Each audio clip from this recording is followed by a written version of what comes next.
Hi, I'm Dave Dinkel. Today we're going to talk about how to use interest rate differentials, or IRDs, to wholesale multifamily properties. This is also known as the instantaneous process of pricing and selling multifamily properties to make substantial profits without owning any units. What are IRDs? Interest rate differentials, IRDs, are the price differences between the same income vehicle, rental property for example, between one interest rate or yield and a higher or lower one. For example, the return on an income property is inverse to the value of the property, meaning if general market interest rates go up, the property value will decline. Conversely, if the yield on a rental property can be increased, for example, rent increases, the value of the property will increase. This means two things. If you own rental properties and interest rates rise sharply, the value of your property will decline.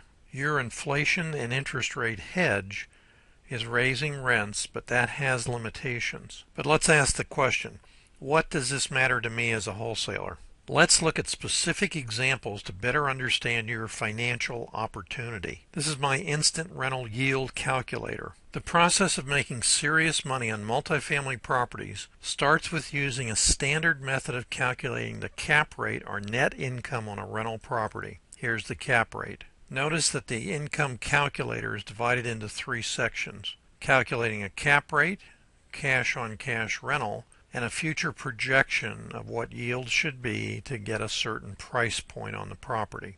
Let's talk about how the calculator works. What income or expenses are used for the cap rate calculation? First of all, obviously the purchase price, any repair estimates that you have before you purchase the property, the monthly rental income, various expenses. You can add more or add on to these if your property fits that description. The net annual income after expenses. Finally, the cap rate. And what I've done here is I've allowed the program to calculate two. The first one being just the purchase price, and the second one being the purchase price plus the estimated repair cost to the property. So let's look at two real examples. In example number one, this is a duplex that was purchased for $117,000 and has a rental income of $900 a unit, a cap rate of 9.66% after repairs. I've broken down the calculator in parts so you can see the segments specifically.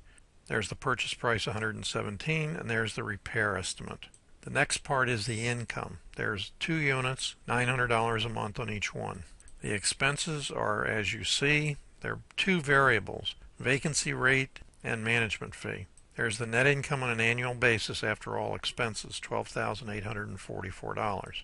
So the bottom line on this is the cap rate before the repair estimate is 10.98%, and after and including the repair estimate, it's 9.66%. The cost basis is 117 plus 16 for $133,000. Let's see what happens now if you increase the rents from $900 to $1,100 a unit per month. Here's the same property with the increased rents. The cap rate is going to be 9.64%. I'll show you the rest of the equation in a moment. These are the expenses. Taxes will remain the same. The variables, again, the management fee and the vacancy rate change because you have more cash flow. Net income changes also because obviously you have higher rents. There's the higher rents, $1,100 a month on each of the units. But here's what I want you to see. That 9.64% cap rate now correlates into $175,000 sale price. I say sale price. If you're selling these units on a 9.6% or 9.5% rate, you purchased it at 133, which was a 9.5%. And here you are reselling it with just a very small bump in the monthly rental income for a substantial profit. By reselling almost the same cap rate, the profit to the investor is approximately $40,000 after closing costs. For investors who have no money, the previous transaction would require private money or hard money to purchase, repair, and hold the property until it's resold. Later in this presentation, you'll see how to price properties in a few seconds, not hours. You'll then make an offer to a motivated seller and get it under contract. Next, you'll wholesale it using little or no money of your own. Let's look at the second real example, which just happened a few days ago. An agent called me to inquire if we had an off-market rental where a cash buyer would take a 5% cap rate and he would like 100 units. We didn't have a 100 unit, but a 27 unit was possibly available for $3.3 million. There's the purchase price. Now the monthly income was $33,500, taxes $65,000, interest $19,000, repairs $5,000. These are annual estimates of repairs. The property had already been completely rehabbed, and a management fee of $40,200. Net effect is the cap rate's 7.51%. Remember now that the investor that we heard about is willing to take a 5% cap rate. Why would he take a cap rate literally below the market value? He's desperate to place the funds. He may be an offshore person that wants to get money out of the country that it's in because of inflation, deflation, whatever it is, and the dollar has been getting stronger, so he wants to make an investment here in the United States. He's willing to take a lower than current yield just to get the money invested. What's key here is he wanted an off-market rental. He did not want the property advertised on the MLS. So what about the big profits? We're going to recalculate this example with the same expenses, but to converge on a price that will yield a 5% cap rate, just what the buyer requested. Here it is. There's the cap rate of 5.21%. But notice this, the sale price is $4.75 million. The result of this transaction is the investor could make $1.45 million with virtually no money in the deal if he did an option on the property with the seller at the exact price or even higher the seller wanted. You don't have an option consideration or money to fund an option consideration? Borrow it. Now, if you ask me what would the option consideration be, depends on the seller. If the seller's really motivated, it's not going to be very much. If he's not very motivated, it could be more. But $1,000 would be what I would consider to be an upper limit. End buyer has cash to close, but typically the seller financing remains in place. In this case, the end buyer has cash to close, but typically seller financing remains in place, and the investor should ask in the initial stages when you're talking to the seller, how much owner financing will you be doing? Do not ask, are you going to be doing owner financing? That's a yes or no question. How much owner financing will you be doing? Request a number. Much more likely to get owner financing using that question. Let's talk now about how to price a multifamily property in seconds using what I call the 2% rule. Many years ago I was looking to wholesale rental property but not looking to buy and hold them. I noticed specific ratios between various properties' purchase price, mortgage amount, and the cap rates.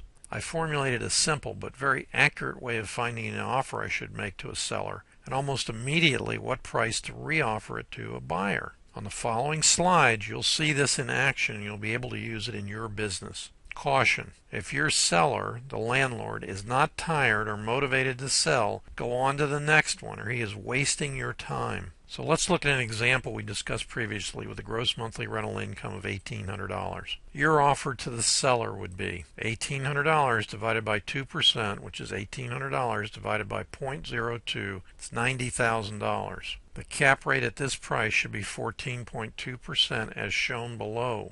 Now let's talk about using the forecasting part of the calculator. The last part of the calculator shows you what resale prices are applicable. Note that the yellow cell with 3.25%, any cell that's yellow on the spreadsheet can be changed, but anything in any other color is frozen, so you cannot mess up the formulas. You can put in any percentage you want there to show your potential buyers an expected yield. This is the changeable cell. So I want to take a second and show you exactly how this cell works that's changeable. Simply click on it, and I'm going to fill in 1.50%. Instantly you're going to see that it's $120,000 would be the purchase price. The standard 2% rule would be $90,000, but if I went to resell it, I could resell it at a 1% factor rate for $180,000, 1.5% for $120,000. If you sell the property for a 7.1% cap rate, the 1% divisor, your sale price will be $180,000, as you saw in the previous slide. In this case, you'd make approximately a $90,000 profit, or $90,000 divided by 12,844. That's the annual net income. That's equal to 7 years of net profits that the landlord has to work for, and you did it at the closing table and possibly with no money whatsoever. Anywhere in between these purchase and sale prices is a vast amount of profit potential. All you need are motivated sellers and a buyer's list. Hint, existing landlords in the area. What if you were to offer a 1.5% divisor? That would be a price of $1,800 gross monthly rental income divided by 0.015.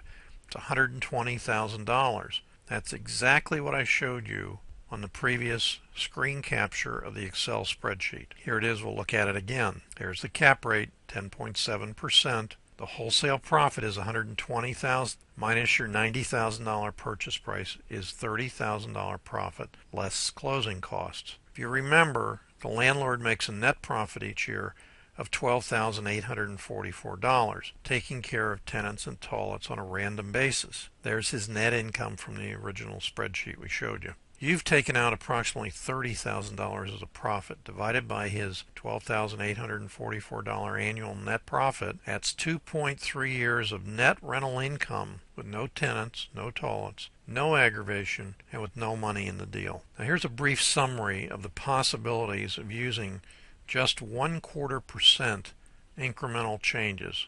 We're going to look at rental income, purchase price, divisor factor, sale price, and estimated profit. Now on all of these, what we're doing is we're taking the rental income, $1,800 a month, dividing it by a new divisor factor to get a sale price, and the estimated profit will fall in place.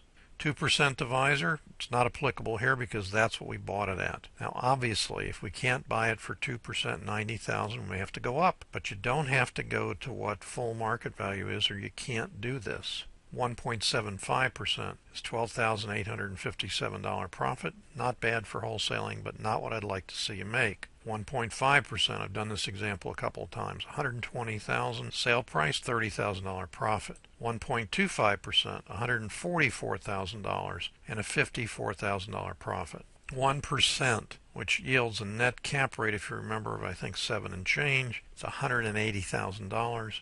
Estimated profit is $90,000.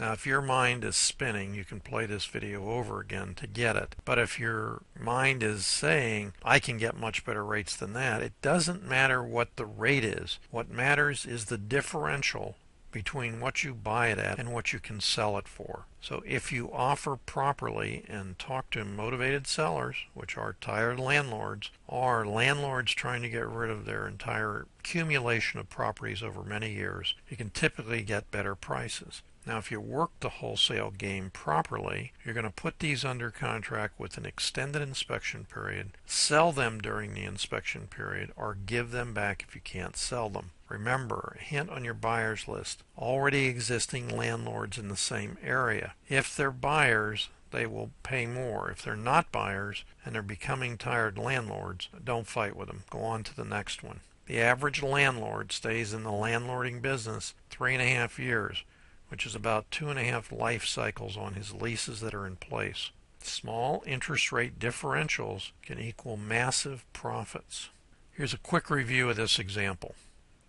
$1,800 a month. Again, we're looking at the bottom part of the spreadsheet. 1% divisor, $180,000. 2% divisor, $90,000.